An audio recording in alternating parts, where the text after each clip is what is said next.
ប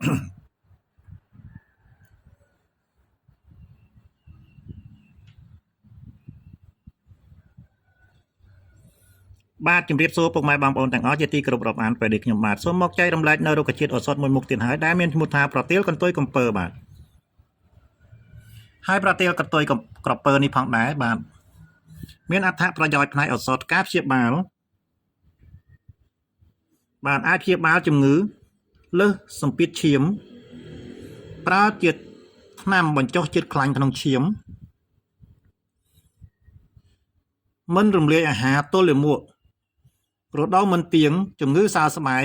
ឈឺភ្នែកនិងឈឺត្រចៀកឈឺក្បាលវិលមុខ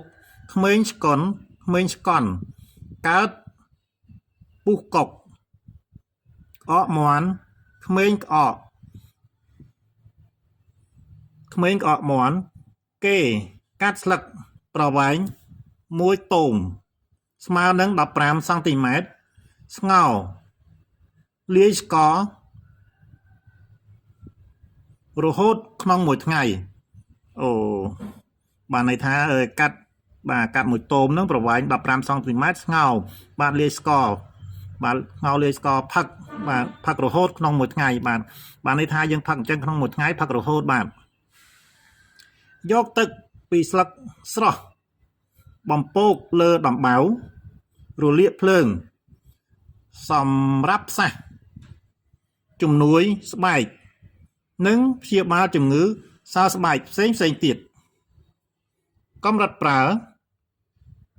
ស្លឹកប្រើក្នុងមួយថ្ងៃ20 ទៅ 30 ក្រាមស្លឹកស្រស់ស្ងោរហូបបាទយើងយកមកដាំទឹកផឹកណាពុកម៉ែបងប្អូនបាទជ័រកកបាទជ័រកកបាទខាត់ជ័រយ៉ាដាំ1 ទៅ 2 ក្រាមប្រើជាម្សៅឬគ្រាប់លេបក្នុងមួយថ្ងៃហាមប្រើស្ត្រីមានផ្ទៃពោះបាទអញ្ចឹងសូមជម្រាបដល់កូនក្មួយបាទកូនក្មួយខាងស្រីឲ្យសោះបើកូនក្មួយបាទមានផ្ទៃពោះបាទកុំបាទប៉ះពាល់ឬក៏ពិសាយកមកធ្វើជាថ្នាំអីហ្នឹងបាទដើមប្រទាលកន្ទុយក្រពើនេះឲ្យសោះបាទបើសិនជាបងប្អូនកូនក្មួយប្រើបាទជាឱសថបាទប្រើក្នុងកម្រិតឬក៏ថាតិចតួចបំផុតណាបាទហើយប្រើក្នុងរយៈពេលខ្លីបាទដូចជាម្ដង 2 ដងអីអញ្ចឹងជាដើមណាប៉ុន្តែនៅក្នុងនេះគេបញ្ជាក់ណាហាមប្រើស្ត្រីមានផ្ទៃពោះបាទ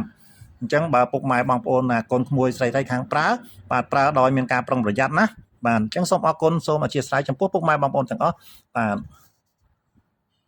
សូមអរគុណសូមជម្រាបលាបាទ